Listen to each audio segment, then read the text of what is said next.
Right. Okay. Well, thank you very much for joining us for today's webinar, the paradigm shift, sports law in the age of business and human rights. The format of today is going to be some short presentations, and then we're going to come on to some Q&As, but I'll run through that in a little bit more detail. For those of you who are just joining, we delayed the start of the webinar so you could join us. So we have around, I think, 50 or so attendees at the moment, with about 130 people who are registered. For those that aren't familiar with me, my name is Sean Cottrell. I'm the founder and CEO of LawInSport. For those that aren't familiar with LawInSport, we're an educational platform, and our basic quest is to help people understand law, and in particular sports law, and have access to the law. And this is particularly a very a growth area of sports law at the moment, and one that we think is going to be of significance going forward. So to start off, we've brought a collection of fantastic speakers together. We have Brendan Schwab, who's the Executive Director of World Players Association at Uni Global Union. For those that aren't familiar, I'm sure you've read the bios, but I'll just do a quick run through. The World Players Association unites 85,000 players across professional sport through more than 100 player associations in over 60 countries. Brendan has got an extensive background in labour law, human rights law, collective bargaining and dispute resolution, having been involved with professional sports teams in various capacities over 25 years. Gigi Alford is the head of sport and human rights at the World Players Association and Uni Global Union. She is also the coordinator of the Sports and Rights Alliance. The Sports and Rights Alliance bring together a global coalition of NGOs, sports organisations and trade unions, partnering to embed human rights in the world of sport. And finally, we have Matthew Kaiser, or Matt, we'll call him for today's purposes. He's an associate in sports law at Global Sports Advocates. He works closely representing athletes with a variety of legal issues, from challenging disciplinary sanctions and particularly there's a lot of work in doping and protecting athletes' rights, including those in intellectual property. And for background, Matt was part of the catalyst for this webinar coming together. Matt kindly wrote a guide to the World Player Association's Universal Declaration of Player Rights, and from that sparked a discussion with Brendan, who felt that whilst it was a good overview, it missed some important points and could have gone into a bit more detail. So Brendan kindly decided to respond to that and add a complementary piece to discuss and highlight some of these important issues around human rights in sport. So thank you, Matt, for starting that, and thank you for the other speakers for joining us today. So the format of today's talk, as I said, we're going to go through the topic itself, introduce to the speakers. We're going to have some presentations from Gigi, who's going to begin with talking about human rights, and particularly human rights in business and what impact that's had on the wider business community and how that's impacting sport. Brendan's going to be talking on human rights and players and its impact on players, athletes. And Matt's going to come on and talk about a bit more from a practical perspective, about how he sees human rights on a day-to-day basis and where he sees some of the either limitations, restrictions or opportunities that it presents.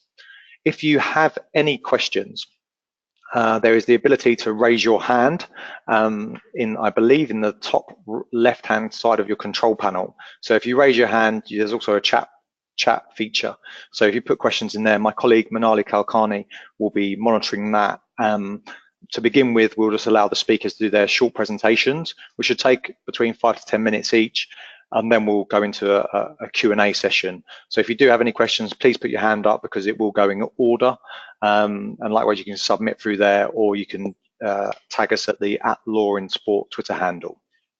So before we move on, before I ask Gigi to start her presentation, there are some handouts that are there. Those handouts include, amongst other things, some essential reading. So put together Matt's article, a couple of Brendan articles, Universal Declaration of Player Rights, which you can look at and peruse at your own time. These are links, and we've also got a number of PDFs that you can go through. So I hope you find those useful as a point of reference. So to begin with, Gigi, would you be able to give an introduction into your work and how you see, or how you've seen human rights in business develop, and what you think the impact will be on sport? Great. Well, first of all, let me start by saying thank you to Sean for organizing this and for everyone who has expressed their interest in the topic. My daunting task is to provide a quick introduction to the field of business and human rights to kind of set this scene and I think go deeper into the discussion about why all of this applies to sports. And I think it was really great that Matt kind of prompted this in-depth exploration. So just to bring in a broader context and to convey some of the momentum that exists out in the field of business and human rights in examining this question, I wanted to kind of recognize that this phenomenon of human rights advocates and lawyers taking a closer look at sports bodies, human rights impacts and their responsibilities, it's not happening in isolation.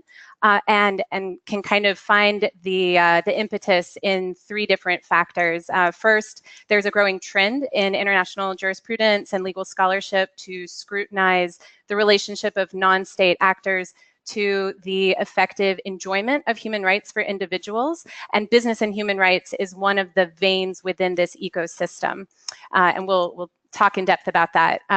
Secondly, of course, we all know the headlines. There's a wide variety of stakeholders around the world across a range of sectors that have basically said enough is enough as news has escalated about human rights abuses that have been linked to the world of sport, and I think the recognition that there's been a degree of impunity and sort of a public outcry to bring that to an end. And I hope we'll have time, Sean, to talk about some of the collective efforts to work directly with sports bodies to turn this trend around. And these are multi-stakeholder initiatives. They're coalitions of NGOs and trade unions like the Sport and Rights Alliance. But I know our conversation today is really going to look at the legal aspects of this. And I really welcome that. And I think it will add a lot of richness to the discussion. And then the third factor is really a reaction to ongoing attempts by sports bodies to consolidate their private regulatory systems, which has in a sense shielded themselves from public accountability through advantageous contracts with players, with host cities and countries. And this, I think, is provoking legal challenges to whether these decisions, these private laws, accord with overlapping legal systems of international human rights and domestic civil rights codes and acts. So, the conversation is definitely rich and it's reaching a sort of fever pitch. So this is really well timed. So the authoritative standard for building a legal framework to engage on these three fronts are really the UN Guiding Principles on Business and Human Rights, which you'll hear us refer to as the UNGPs. And so I'm going to quickly run through what they are, how they apply to commercial enterprises, and why these provisions now flow to sports bodies. And I think I can do this quickly, Sean, so don't worry, I'm not going to take up too much time. So the UNGPs were unanimously endorsed by the UN Human Rights Council in June 2011, and this marked a paradigm shift in the fundamental theory regarding the corporate responsibility to respect human rights. Enterprises do not sign up to them. They are an expectation of all enterprises, regardless of size, sector, location, or ownership structure. And today you'll see that many international, national, and industry standards have already incorporated references to the UNGPs, and a number of private entities have already incorporated them into their governing documents, their constitutional documents. And so essentially the idea is powerful and simple. It almost sounds, too matter of fact to merit the amount of discussion we'll have on it, but it's profound. So there's no subset of human rights that apply in the field of business and human rights. The rights we're speaking of are those covered by the International Bill of Human Rights, which comprises the Universal Declaration of Human Rights, its two implementing conventions, and then we also bring in the ILO core conventions, the International Labor Organization. So these are internationally recognized human rights, many of which I think we speak of on a daily basis, and that includes rights to life and physical security, non-discrimination, rights to freedom of thought and opinion and religion, freedom of assembly and association, freedom of expression, rights to education and work, family life and privacy, food, water, freedom from torture, slavery, and forced labor, and the rights to fair and decent working conditions, including the right to collectively bargain. So, that I think says lawyers of all stripes are welcome to this discussion, because that really does run the gamut. So, I think maybe just to assure everyone that you can scope a way forward, that while the UNGPs don't pick and choose a subset of rights that apply, it does encourage enterprises themselves to conduct due diligence to identify the salient human rights risks in their operations and supply chains, and through that, they devise their mitigation plans to prevent human rights, negative human rights impacts, and to remedy them when those occur.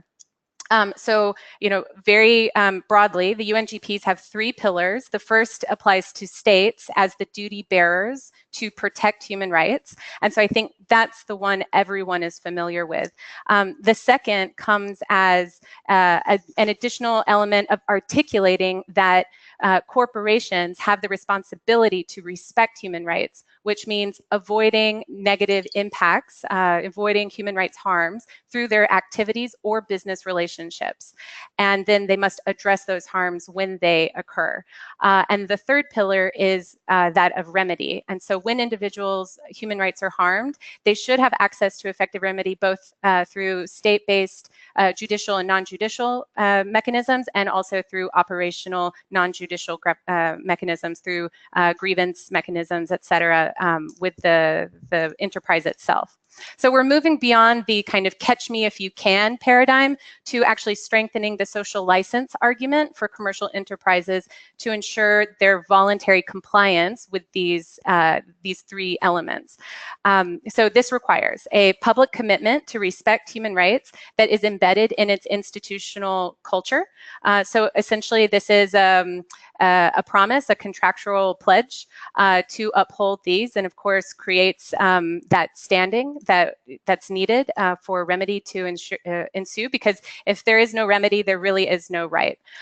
Second is this ongoing process of human rights due diligence that I spoke of earlier, assessing the human rights risks, integrating the findings into the decision-making process, tracking the effectiveness of measures to mitigate those harms, and communicating those efforts internally and externally. And so this is really a stakeholder engagement and consultation process, and something that we talk about a lot at World Players Association because of the labor movement activities in being those eyes and ears on the ground. And then third is that process for providing remedy to anyone harmed. So, there are 3 ways that commercial enterprise can have can be associated with human rights harms. One is through direct cause. Those can be if employees are injured due to unsafe working conditions, displacing communities from their lands and livelihoods without due process and adequate compensation. Second is a contribution to the negative impact. So this can be through purchasing practices that incentivize suppliers to force workers into unpaid overtime, those sorts of excesses. And then third, they can be linked. So that's sort of causal contribution and linked to negative impacts. And that can be if forced labor or child labor is used to make the products, if customer privacy is breached by a service provider, et cetera. So I just wanted to quickly begin to answer, our view on why the UNGPs apply to sports bodies. There's sort of 3 main sources or citations to bring in. First, John Ruggie, who is the architect of the UNGPs, has said so. He was commissioned by FIFA to write a report particularly about how the UNGPs apply to FIFA's operations, and then within that has drawn the link from FIFA sort of being the leader in that field to start to explore those questions and follow these processes of due diligence and mitigation plans. And then through that has said, these are effectively commercial enterprises. While they are on the whole, associations under Swiss law, they do conduct significant commercial activities on a global scale, which do make the UNGPs a reference standard. Before John Ruggie was able to say that with so much authority, in fact, the Swiss Federal Office for implementing the OECD guidelines for multinational enterprises had also said so. They received a complaint under the OECD guidelines, and this is the office that's called the National Contact Point, which Switzerland, as a member of the OECD, is required to have. They heard a complaint brought by the Building and Woodworkers International Union against FIFA in connection with Qatar. And through that, it made the statement that the key question is whether an entity is involved in commercial activities independently of its legal form or sector or activity. So that's pretty clear. And then third, and probably the most clear, is that the sports bodies themselves have begun to admit this and integrate it into their operations at varying levels. So in the resources that Sean has provided, there is a table in the presentation slides that go through a chart showing the different steps that 4 sports bodies that have been engaged with the with these collective efforts that I referenced earlier, and the various steps that they've made. Sean, it's slide 12 if you're looking at the slide presentations. So essentially, FIFA has adopted an article in its statutes, commissioned the Ruggie report.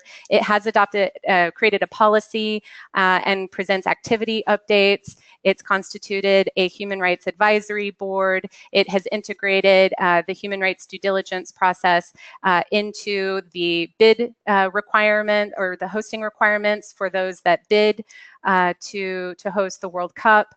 Likewise, going kind of down the chart, UEFA has integrated these requirements into its bidding documents and staging agreements, and it's expanded its commitment to the stakeholder engagement with entities like the Sport and Rights Alliance. The IOC has created provisions on human rights and anti-corruption in its host city contract for 2024, and the Commonwealth Games Federation has declared a human rights policy.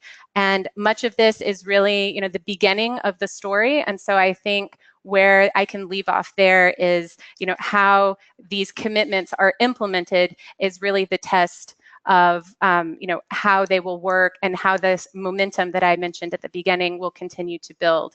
But certainly it seems like paradigm shift was the right title for this, because once you've gone into these new assumptions, this new paradigm, it's not possible to go back, and now it's a matter of figuring out how this incorporates to the pretty sophisticated legal and regulatory the institutions that exist, and so this is a good proving ground for the wider business and human rights community, because there is already such a strong culture of private regulation at the international level. So in some ways, this field is primed to do this well, but it's going to require lawyers that have a really strong grasp of it to drive it forward.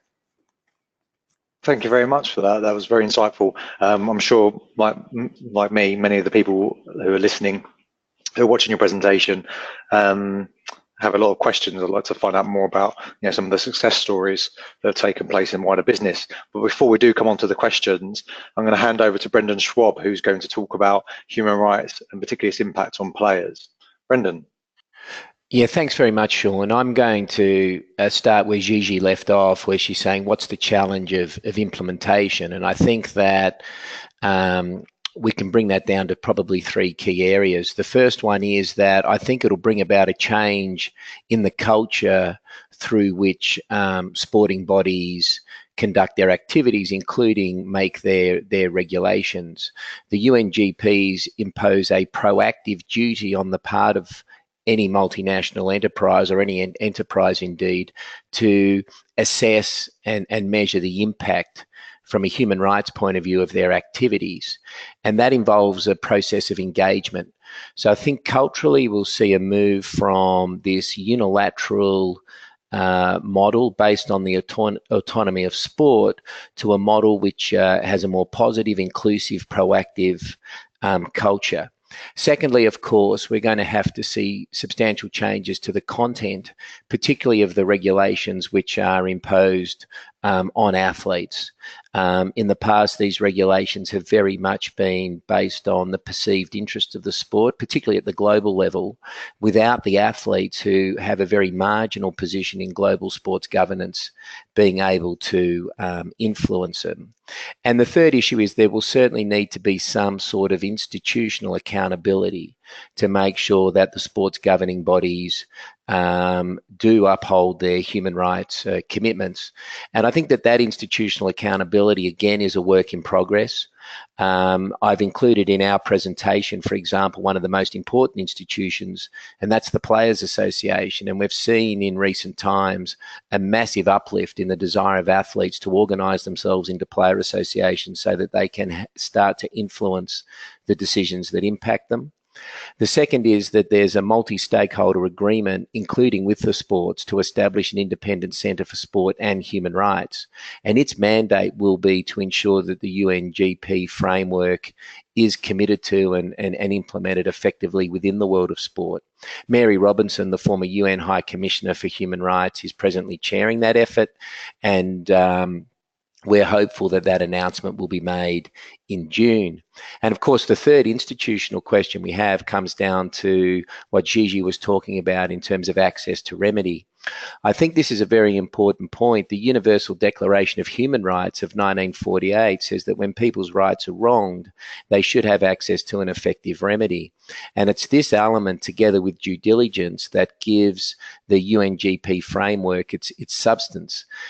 People should be able to access a remedy where their fundamental rights are violated, be it discrimination, be it a violation of the right to organise and collectively bargain, be it the arbitrary denial of the right to work, be it the denial of a fair hearing, freedom of expression, etc. And Professor Ruggie, in his report to FIFA of April 2016, deals with the dispute resolution system within football and says for that system, including the appeal process through the Court of Arbitration for Sport, for that system to meet the obligations of the UNGPs, there needs to be both substantive and procedural reform. So I encourage everyone who's trying to get their head around international human rights standards, the UNGPs and sport. Professor Ruggie's report of April 2016 to FIFA is probably the best starting point because it's a very succinct and coherent report on how the UNGPs apply to football.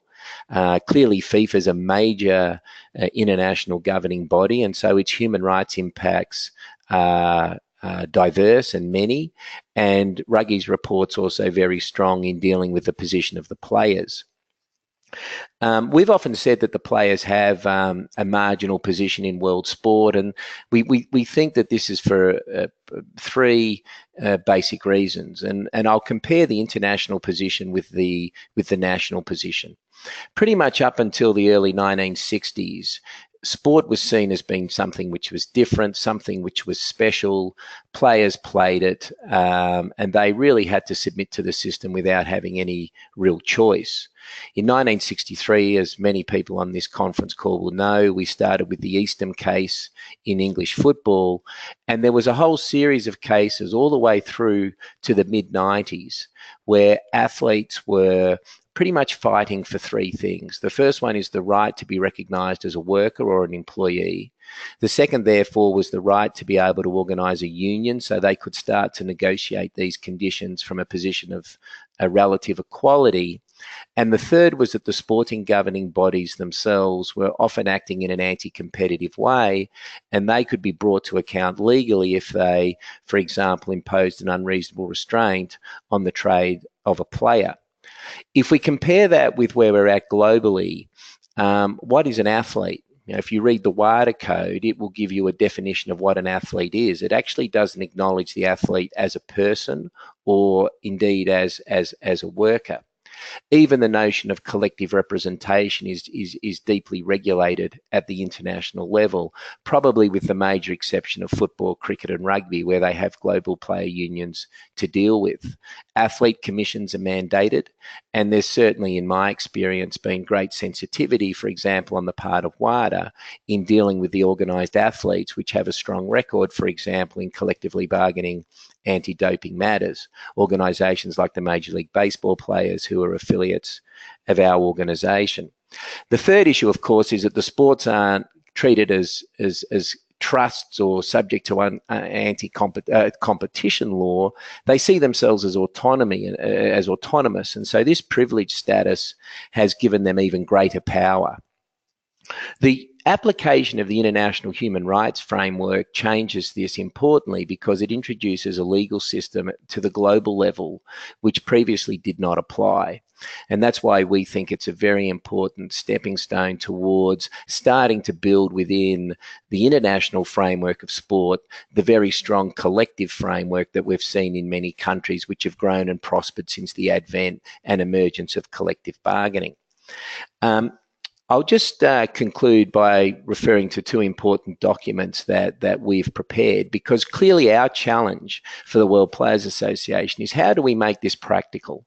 So what we did in July last year was launch what's called the World Player Rights Policy.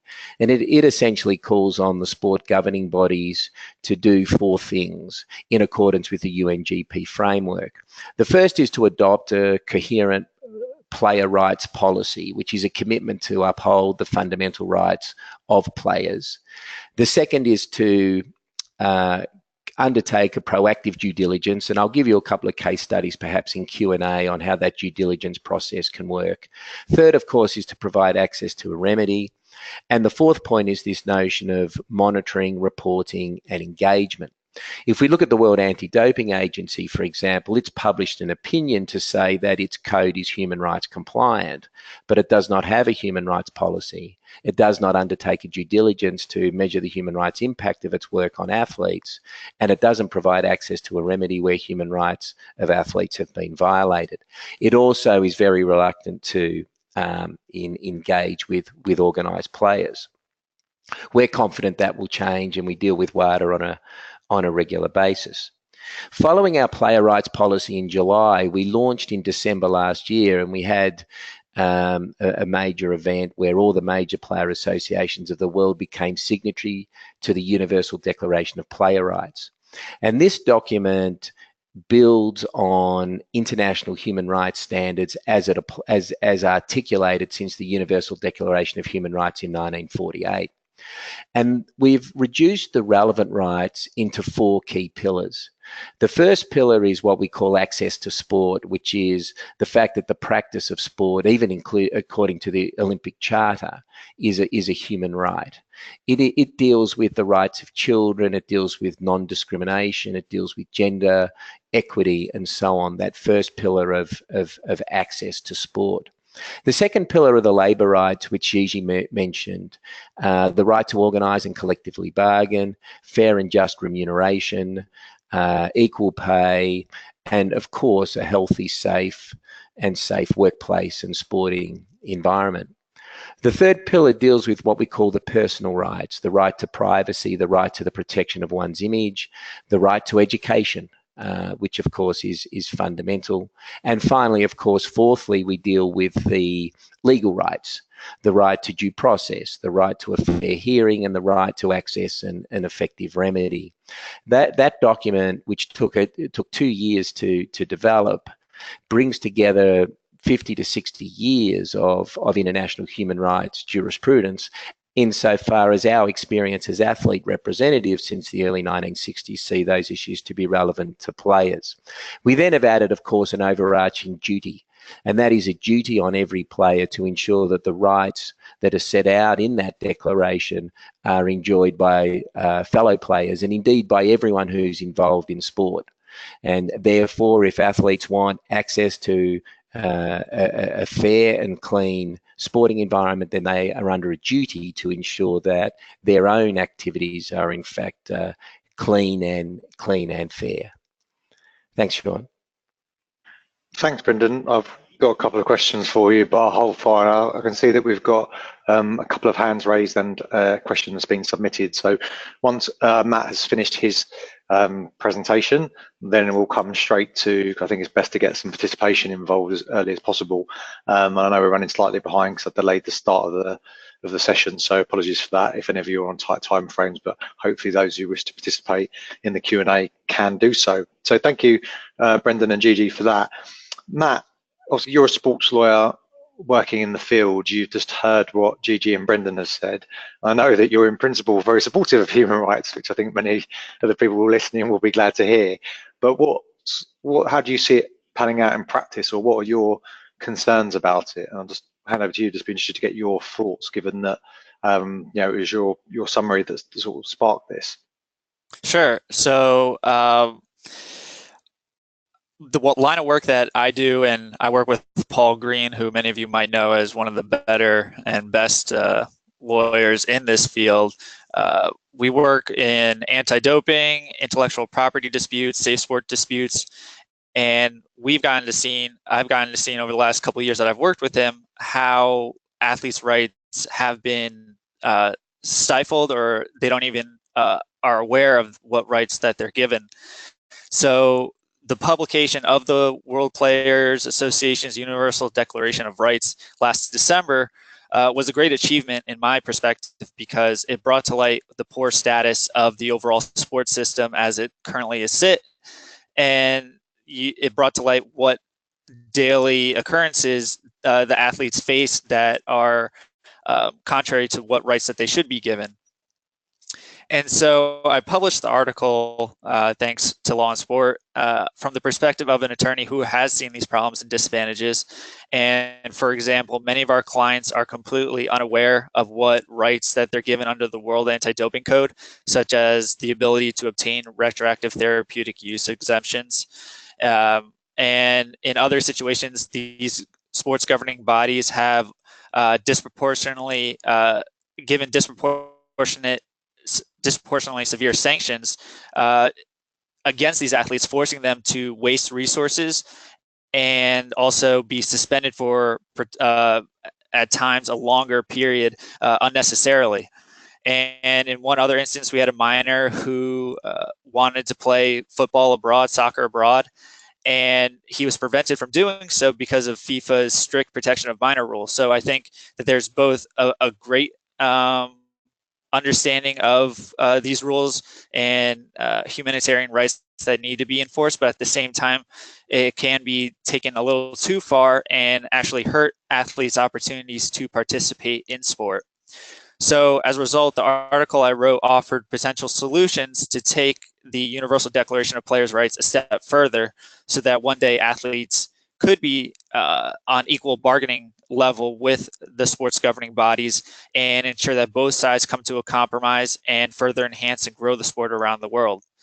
So when I read Brendan in his response to my paper identified the huge steps that had been made to enforce human rights protections for athletes, and after reading his response, I'm excited for the progress that has been made to this point and that's still yet to come.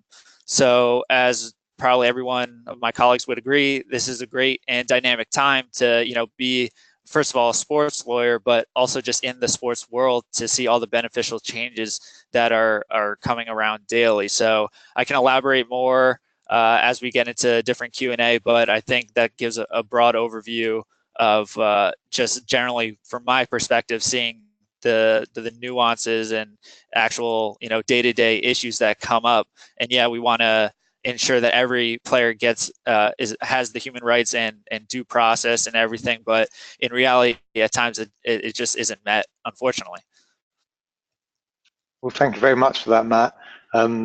Very interesting. So, yeah, to sum up, then, you're again very supportive of it. I think it's moving in the right direction, but there's a balancing act to be made, and how it's enforced and applied is the big question. So we have some hands up. So I would like to go straight into the Q&As. I know we've got one question that's been submitted. So we've got two people who've had their hands up and been waiting patiently. So Florian Krishna, I think that's the correct way of saying it. Florian, I'll put your mic on now if you'd like to ask your question. Your mic should be live now.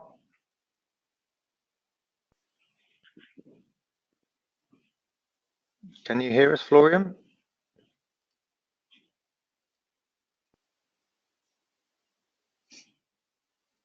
So I can see.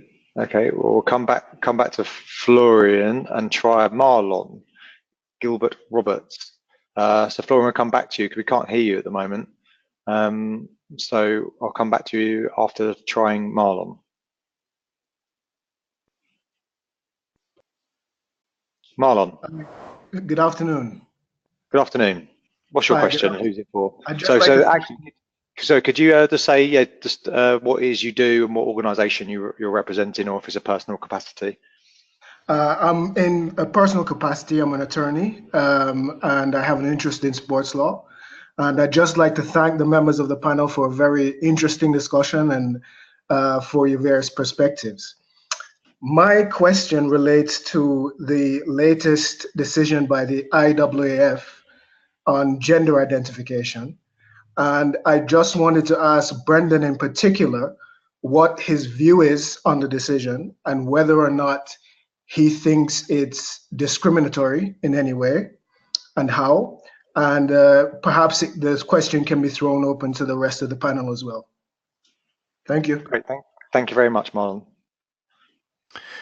Yeah, thanks very much for the question. You know, this is a follow-up to the Judy Chand decision of the CAS, which I think the CAS did quite a good job with. The chair was Annabelle Bennett, a federal court judge in Australia, and Richard McLaren, who's I'm sure well known to everyone on this call. In that instance, they looked at the hyperandrogenism regulations as then proposed. And the IAAF argued that if they can show good faith, then the regulation should be allowed, that the CAS should defer to the regulatory authority and expertise of the IAAF. The CAS said, no, this discriminates on the basis of gender. And so therefore, the IAAF has to come up with a regulation which is proportionate and effective in order to attain the stated objective of an even competition. And that objective of an even competition was seen as a legitimate objective in the eyes of the CAS. Now, of course, we have a regulation which has been promulgated by the IAAF in response to that, and I think there's no doubt it's discriminatory. The question will be whether, if the CAS was to apply the test in Chand, whether it's effective and proportionate. From a human rights point of view, though, what we clearly see absent in the Olympic and the IAAF rules is any broad statement of what the human rights of the athletes are. The Olympic Charter says the practice of sport is a human right, and it can't. And both the Olympic Charter and the IAAF Constitution prohibit what they describe as unfair competition. There's no broad commitment. So if the Universal Declaration of Player Rights was applied, for example, the health impact of these regulations on the athletes concerned would have to be a very material issue. The right of the athlete to compete, the right of the athlete to pursue their profession would also be relevant considerations. The discussion would be a broader one than discrimination.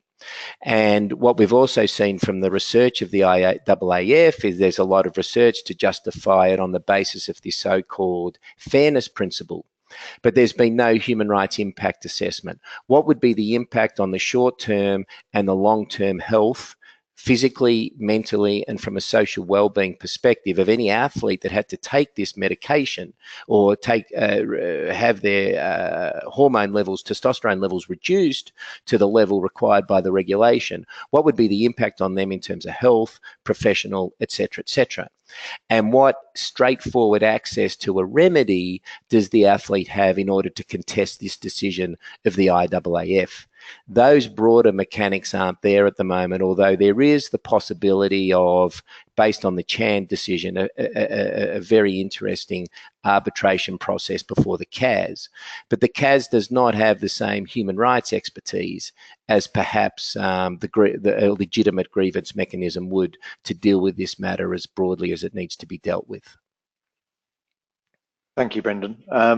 Did any of the other panelists want to add anything to that?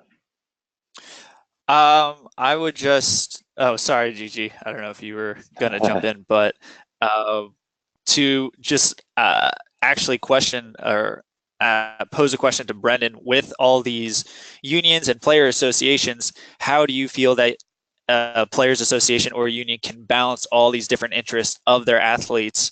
If some want, for example, a fair playing field, but at the same time you're potentially discriminating against athletes who just naturally have high testosterone or other natural issues that make them better athletes than others, and potentially uneven the playing field. So I just wanted your opinion on overall unions' perspectives on how they balance so many different interests at one time.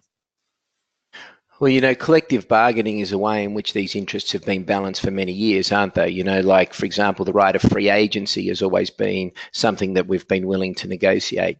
The key is to focus on the fundamental principle here. And a union would be able to form its own view on behalf of the athletes about the science, for example, in this. And on the principle of discrimination.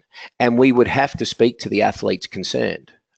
Broadly and involved. We are creatures of our collective, but I've never found there to be a strong conflict of interest within the members. But I must say there is no doubt over history a very different success rate in team athletes becoming unionised as opposed to the individual athletes. Track and field is trying to set up a union at the moment in the United States. It's making progress. We had great success, of course, historically in tennis and golf. But other than that, most of the success has been in the professional team athletes, where probably there's a stronger sense of collectivism. This issue, though, will be relevant to professional team athletes, because we're seeing the massive boost and growth in women's sport, and therefore nearly every sport is starting to have a rule in relation to the question of gender and the definition of gender.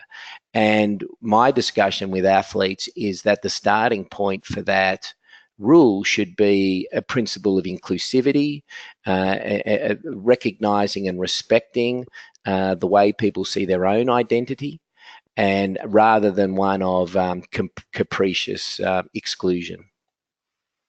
Thank you.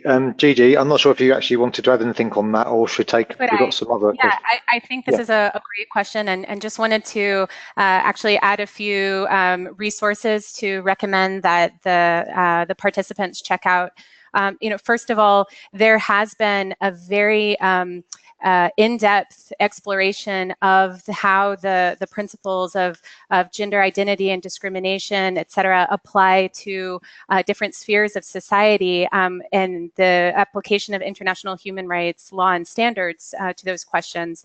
And those resulted in a document called the Yogyakarta Principles, which were then updated this year with an additional set of principles that came to light with 10 years of using this document to engage actors and stakeholders in these discussions. And so they were adopted in Yogyakarta, Indonesia, which is the impetus for the name.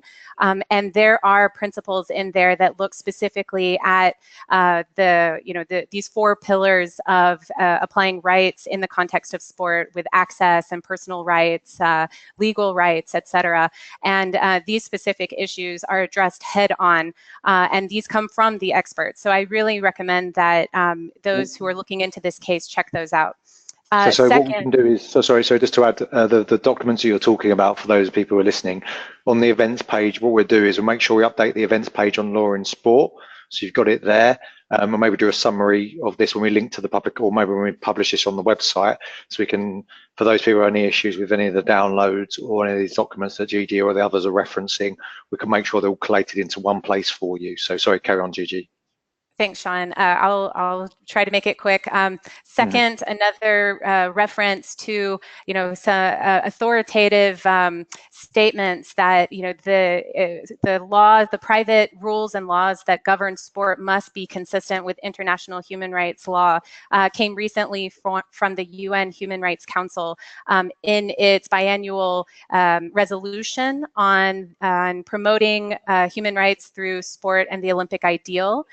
And for the first time introduced a paragraph that makes reference to the responsibility and the duty to protect the rights and interests of athletes, and says that this must be consistent with those documents that the Human Rights Council is primarily responsible for upholding. And so this is a really strong statement coming from the Human Rights Council, and will result in panels that will follow up on this to discuss this on the issue of rights across the board.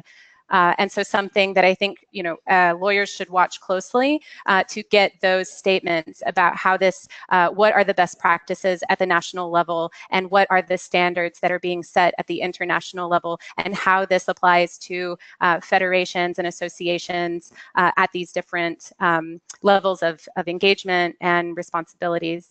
And then third, I wanted to share with the participants that today I heard a discussion in a podcast from an ethicist named Katrina Karkassis, and she was featured on The Edge of Sports, and her observations about this case and this new regulation as it's unfolding was very insightful about the failure to conduct a due diligence. She expressed a lot of shock, actually, that things have gotten as bad as they have. And I think her observation was that if there had been a more clear process of examining what the impact would be on individual athletes, on women, on groups from particular regions, that this likely would have been averted. Thank you very much, Gigi. Just to add my 2 pennies into that, just very shortly, I have concerns over, one, the conclusions drawn from science and who's conducted the science, just more broadly in sport, but who conducted that science? Is it rigorous? The answer is I don't know. But secondly, again, what are the unintended consequences of any regulation? I also question whether or not there is playing field, level playing field, as such as always referred to, truly exists. And that's something for, so another podcast maybe, or webinar. Florian, so we've got questions from Florian, then from Zozit van der Los, Michelle Vroken, and Srinivasan Samena. So Florian, we'll try you again now. Hopefully, if it doesn't work, you can submit a question in written form. So I'll try your mic now. According to this webinar, we've only got 3 minutes left. Hopefully it lets us overrun. If it doesn't, I apologize, and we'll get answers back to you via email and circulate them. Florian. Can we hear you now, Florian? Can you hear me? Yes, we can hear you. Yes, fantastic. Thank you very much for having me. Sorry for the technical issues. I have a couple of questions or comments to Gigi, because I'm more or less focusing in my PhD about responsibilities of UC and FIFA in connection or in the context of mega sporting events. So the question of implementation of human rights sensitive binding regulations, as we have seen now in the new FIFA regulations for the World Cup 2026. And my question is, if you look into the regulations, they are quite far-reaching. I mean, the National Binding Association has to make sure that all their contract partners are adhering to human rights law. So in my perspective, this is pushing the burden down to the National Association, because it's hard for them to comply with that. Because if we imagine, that would also affect the sponsorship relationship. For example, if we have Samsung, which is now highly criticized for their working conditions in some places, would that mean that they are not eligible for being sponsored at the FIFA World Cup? So does the National association has to take that in mind? That's right. Thank you. Just because of time, sorry to Florian to cut you off, but no, good question. Thank you very much, Gigi. Sure. I would say, first of all, definitely encourage all participants to read the human rights impact assessments that have come out of the two bid groups that are vying to host the 2026 World Cup, and to really see what a human rights due diligence process looks like. I think this is beginning to set a standard that we will build on from here, and it's definitely risen above the floor in terms of following the steps, and there's always room for improvement. It doesn't presume any claim to perfection by the host actors that they will completely, eradicate human rights risks from the cities and countries that are hosting. Instead, it's proving that you know and show your preparation to deal with those risks, rather than what many have come to call the Groundhog's Day effect of being caught off guard on our back foot, unprepared for the risks that come with different contexts. And so it's really doing a due diligence to understand what are the challenges in a particular jurisdiction, and making sure that those that you know about and can help prevent are built into those contractual agreements. And frankly, it's not really anything new for these sports bodies to hold this high standard of excellence. I mean, look at the requirements for the stadiums, look at the requirements for the media operations, for the airport transportation operations. This is actually very common to set a really high bar, and I think the claim from the human rights community is that the same should be true for human rights where those are hosted. And Gigi, so just to add to that, I believe, I remember working with some very famous, very high-profile international banks years ago, and they were making sure, this is some 10 years ago, that their supply chain was sourced in an ethical way, and it was partly due to reputational reasons, but I'm sure they wanted to do it. And that was a lengthy and difficult process, particularly because of the knock-on effect of some of the smaller organizations. But nevertheless, just because it's hard doesn't mean that it's not worthwhile. Would you agree with that, Gigi? So Sean, it cut off a little bit, but it sounded like you were describing just the process involved in this, recognizing where the risks are, and beginning that engagement to both be partners in raising issues, providing that information so that actors can be aware of it, and where they have any degree of responsibility, whether they're contributing or causing or linked to in some way, that they can use the leverage that they have. And the point with these, strong sports bodies, their sponsors, their broadcast and media partners, is that they have a lot of leverage, and this is something that they have a responsibility to use. Thank you very much. Florian, so I'm going to have to mute you just to move on to the next question, but you can always submit another question if you want to do one in writing, just because we're running over slightly. I know we've got 3 written questions. So thank you, Florian, for your question. I think I hope that answered it to a certain degree, but you may have a follow-on one. Right. So from Josep Vandelos, thank you for your presentation. My question is whether you have thought of drafting a standard clause that could include in the labour contract, so to ensure the respect of the Declaration on Human Rights, opening the door to seek a remedy before these new instances you were somehow anticipating. So basically, is there a standard clause that could be introduced into the contracts, into player contracts, and presumably workers' contracts, to ensure that there is some effective remedy? I'm not sure if who would like to say that. Maybe Brendan. Yeah, look, I'll be quick. I think that's a great question. What we're doing at the moment is we're working at the global level. So there are 3 key groups trying to bring together an agreement on an international charter of athlete rights. That includes a steering committee of the IOC Athletes Commission, the WADA Athletes Committee itself, and then of course ourselves. And so there is a consensus to that level that there is a need to introduce a statement of fundamental rights into the sport regulatory framework. The IOC has even mentioned to us that some form of document should be referred to in the Olympic Charter. Of course, there's a lot of work to do from turning that principle, which I think if you look at the grotesque impacts that we've seen on athletes in a variety of sports, including gymnastics and swimming and football, for example, clearly that document is needed. I would like to see it promulgated at that level, and therefore it would automatically be referred into the contracts. But I think the question is a very good one, and should we fail to be able to reach an agreement with our colleagues at the IOC and WADA in relation to that document, then certainly we should look to encourage our affiliated player associations throughout the world to start to bargain it. Brilliant. Thank you, Brendan. Joseph, I hope that answered your question. That was a very good response, and encouraging to hear about those groups coming together, because I know up until recently there wasn't as much collaboration as there could have been, which I think is just a good positive sign of the times from all fronts. Right, so the next question comes from Michelle Varoken.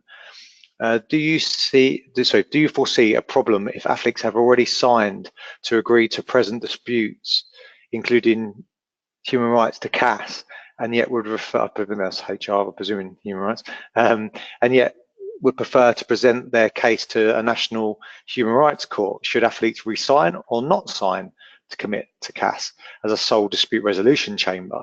The ongoing application of CAS jurisprudence in anti-doping may be a concern. Good question, I think. I'm not sure who wants to touch on that, Gigi, Matt, or Brendan, whoever wants to take that. Matt, I recommend you have a go at that one. Sure.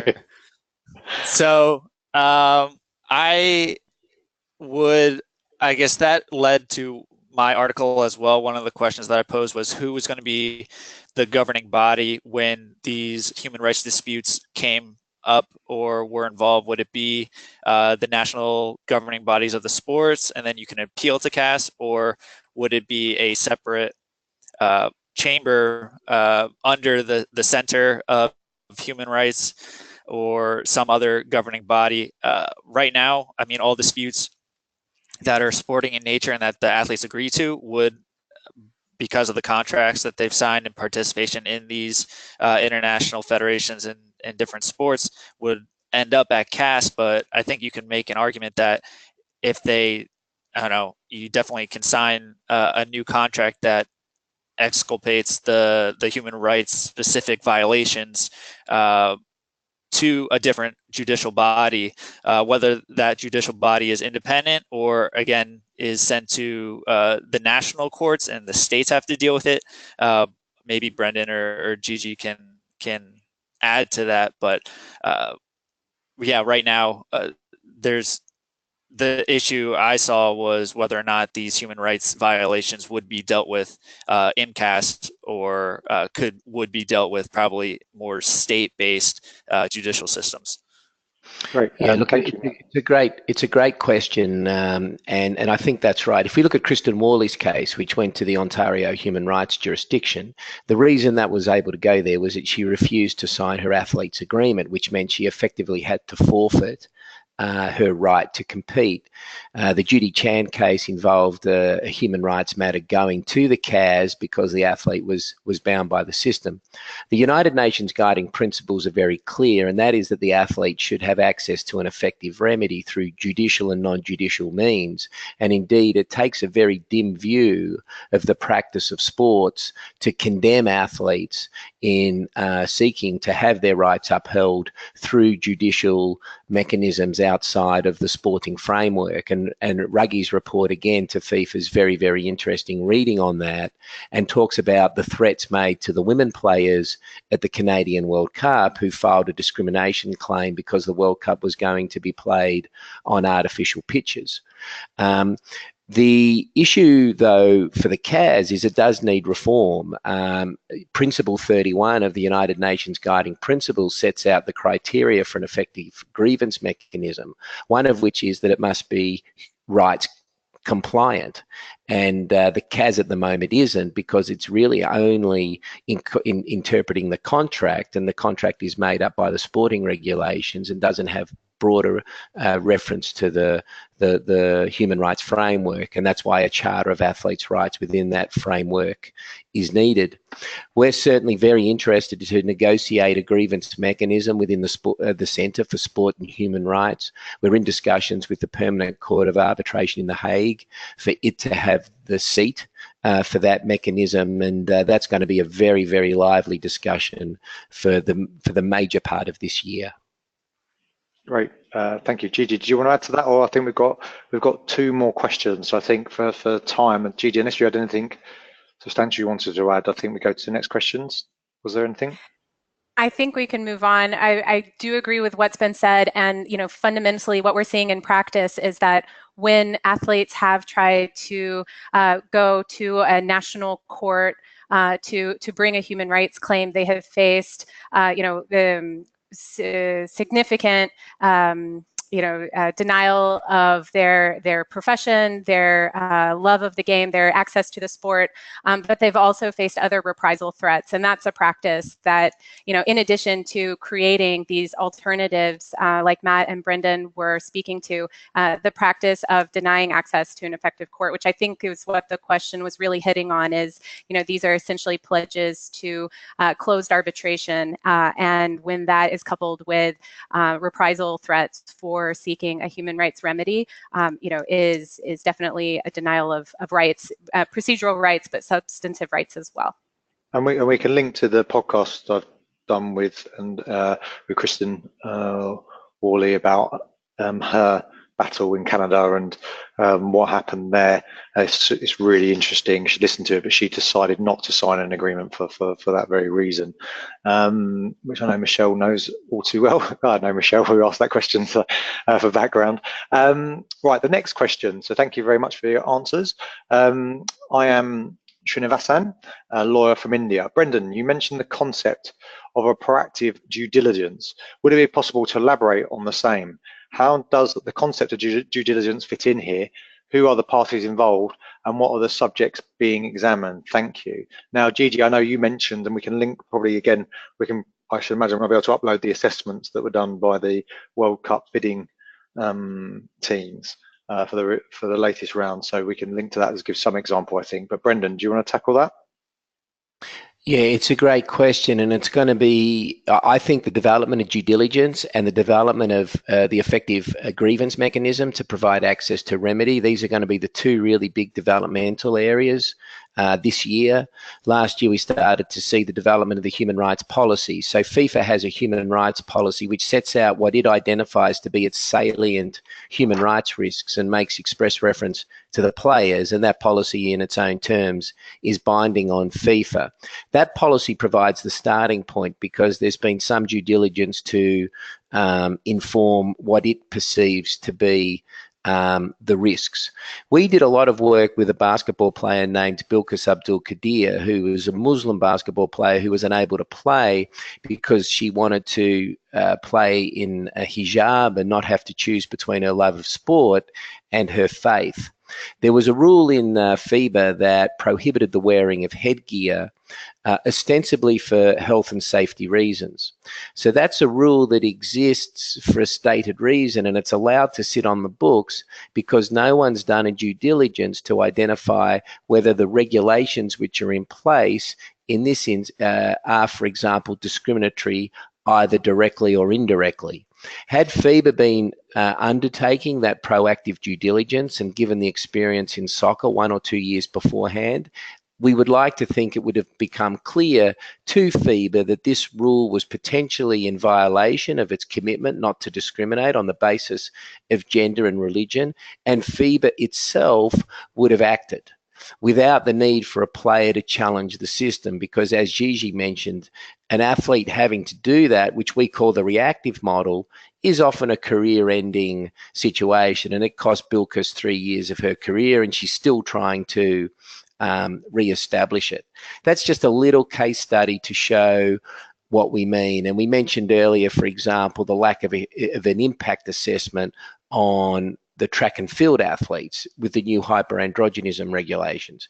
How can they say that their rule is human rights compliant if they don't know of the physical and the emotional health consequences of this rule on athletes and the extent of its discriminatory impact? Their research is only focused on the sporting concern, the so-called level playing field, and not on the human rights impact.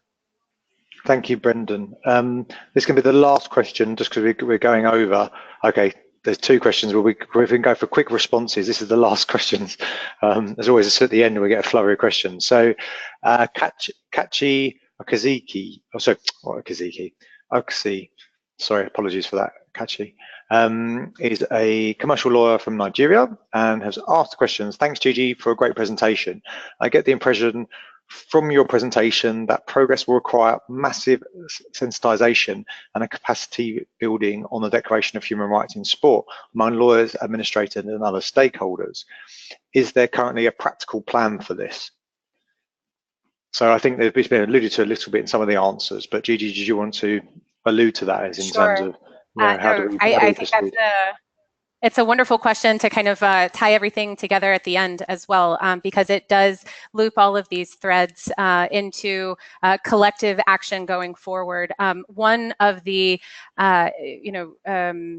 reasons for bringing together the stakeholders that are involved in the current mega sporting events platform for human rights that is soon to establish an independent center for sport and human rights was the recognition that the solutions to this could not be done alone and would require constant engagement and collective action with everyone adding their respective spheres of responsibility and expertise. And so this center will essentially pursue a plan to begin to embed human rights at the core of sport, and that includes at the institutional level, at the cultural level, at the level of the content of its practices. But I think this will require more engagement from the sports law field, especially as the business and human rights principles and practices begin to filter into that space. There's going to be a lot of opportunity, to devise this plan to move going forward. Of course, there are going to need to be some, challenges, some tests of how these laws apply in this space. I think beginning with the question of due diligence, now that these policy commitments have begun, the due diligence will be the parts where we begin to show where the plan is working and build on that. This is something that we clearly know which countries and cities will be hosting the major games, major events over the next 5 years. And then there will be a turning point after that where essentially this space will have consolidated into something that has a more permanent status of showing where human rights are part of the multi-stakeholder approach to this. So I know that's a very long-winded response. There's definitely a plan, and it's requiring all of the actors to work together. So it's a little, messy, and we're at the beginning. But the recognition of this momentum over the past 2 years is, I think, proof of the moment of opportunity, this window to really move to get the sports bodies to make the commitments, to embed the comprehensive approach, and to develop the capacity internally to be able to implement the UNGPs and to make sure that civil society has the capacity to engage with them on the ground, whether at the local level, at the regional and international level, to be partners in implementing this plan. Brilliant. Thanks, Gigi. Thank you for all those people still here and engaging. I'm presuming you're enjoying it. So hence we shall continue. And this is rapid fire responses, then I shall draw it to a close. So the question is from Manan Agurul, a law student from Mumbai, India. My question is, football clubs My question is, if football clubs do not pay a London living wage to their employees, I'm presuming you mean for football clubs based in London, would that violate their staff's human right to basic living wage? Brendan, maybe you want to take that. Yeah, well, there's two answers to that. Like, if we're talking about a London football club, then there's national law, and that's a matter for English law. But the UNGPs are written in a way that they apply over and above the existing obligations of business under national law. So there is no doubt that if it emerged that a significant stakeholder in sport was violating the labour rights of its employees, then there'll be a reaction to that. And we've seen that, haven't we, with the extreme examples in Qatar. The abuse of migrant workers in Qatar was probably the tipping point which galvanised the international community to say that sport has to stand for certain things and there has to be genuine safeguards in place. Since then, there's been huge commitments made to reform the labour system in Qatar, which I think most of us would have thought would have been not possible beforehand. I know that's a more extreme example than what the particular question is, but we're dealing with workers and poverty, and they are questions of fundamental rights. And if football is to maintain its social licence, then it needs to have proactive measures in place to ensure that it's not abusing people and keeping them in conditions of poverty. Thank you, Brendan. And then there's a last point, and Florian, you've acknowledged that it's probably better to respond in email, but I think he raises a great point. And just to sum up, essentially he says, it sounds great. I hope this is a misrepresentation, but he says, since there's a lot of criticism concerning UNGPs being soft law, he's concerned that the enforcement mechanism, he's got concerns over the enforcement mechanism and practicalities. And there were some of the questions that I had in terms of what do the effective remedies look like. I think there's, from the engagement, there's probably, maybe we do part 2 of this and go into it a little bit more detail, but I had a whole bunch of questions as well about that. How can we, like the people who are participating in this webinar, for example, how can they get involved? What can they do to take things forward? I think I'm absolutely encouraged by, just from the discussion today, there's a long way to go, but it just seems like there's a real appetite for this collaborative approach, which is something, and Brendan, and Gigi, you both, and Matt, you've all talked about this. A few years ago, you probably wouldn't have talked about it. It was much more adversarial in the approach, but now it seems that the common objectives are aligned, or aligning more and more, and that hopefully will bring us to better conclusions. I'm not sure if you guys would like to make final remarks, and then we'll draw this to a close. And as I said, we can probably pick that up over email, the final question, or we can do another webinar. Sean, I'll just make. One of the questions here is, well, what do we turn around? Like on this group, we've got the international sports law community. I would just say, ask yourself 4 questions when you see a decision made in sport that affects rights. 1, did the sports governing body that make it have in place a human rights policy of substance that's compliant with the UNGPs? Secondly, have they transparently conducted a due diligence as to the human rights impacts of that decision? Thirdly, is there a grievance mechanism available to people affected by that decision in the event that their rights are impacted? And did they make that decision in a transparent way? Have they engaged with the affected groups? And are they monitoring the impacts on an ongoing basis? And if the answer to those 4 questions, which it often is in sport, is no, no, no, and no, at the global level, then that sport has to start again in terms of the way in which that decision was made. And I think if all the lawyers on this call start applying those 4 questions, then we'll start to introduce a new level of thinking and accountability to the way in which sports law is practiced. Thanks, Brendan. Gigi, Matt, would you like to have any final remarks? Sure. I think building on Brendan's conclusion, the UNGPs sometimes sound, so simple and obvious. We miss sometimes the power for creativity. in the elegance of the framework for bringing in these questions that we're wrestling with and figuring out ways to solve them using the 6 years of discussions that with lawyers, with companies, with trade unions, with NGOs to come up with this framework. So, I really just encourage to explore them more.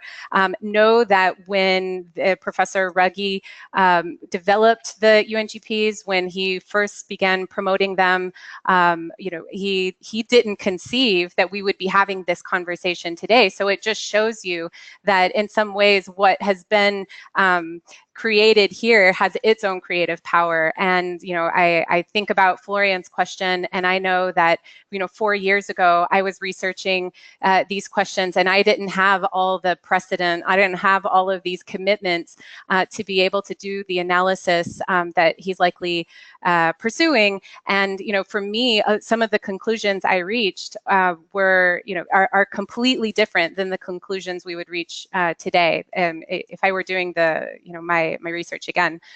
So the field is really dynamic. It is changing. And, just because the sports bodies haven't shown an appetite to adopt this voluntary kind of proactive, inclusive approach to their operations before doesn't mean that they won't, be open to going further and to implementing. So we have to keep the pressure on, and that's why the NGOs and trade unions and others are involved in the Sport and Rights Alliance, trying to make sure that we don't get complacent, because the problems are very big, and the institutions that have are very powerful. But the social license to operate is a really powerful notion. And once you start to lose social legitimacy, then the game is over for everyone. And so we do have an interest in keeping everybody on the pitch playing together. Brilliant, thank you, Matt. I think the two key factors that have been reiterated today are enforcement and due diligence. Having worked with athletes who need the support of not only advocates like ourselves, but from the top down, international federations adopting these human rights rules, declarations, just to have them know that there's a safeguard to protect all their rights moving forward. It would make everyone much happier, and I think it would just grow the sport in a much more exponential way.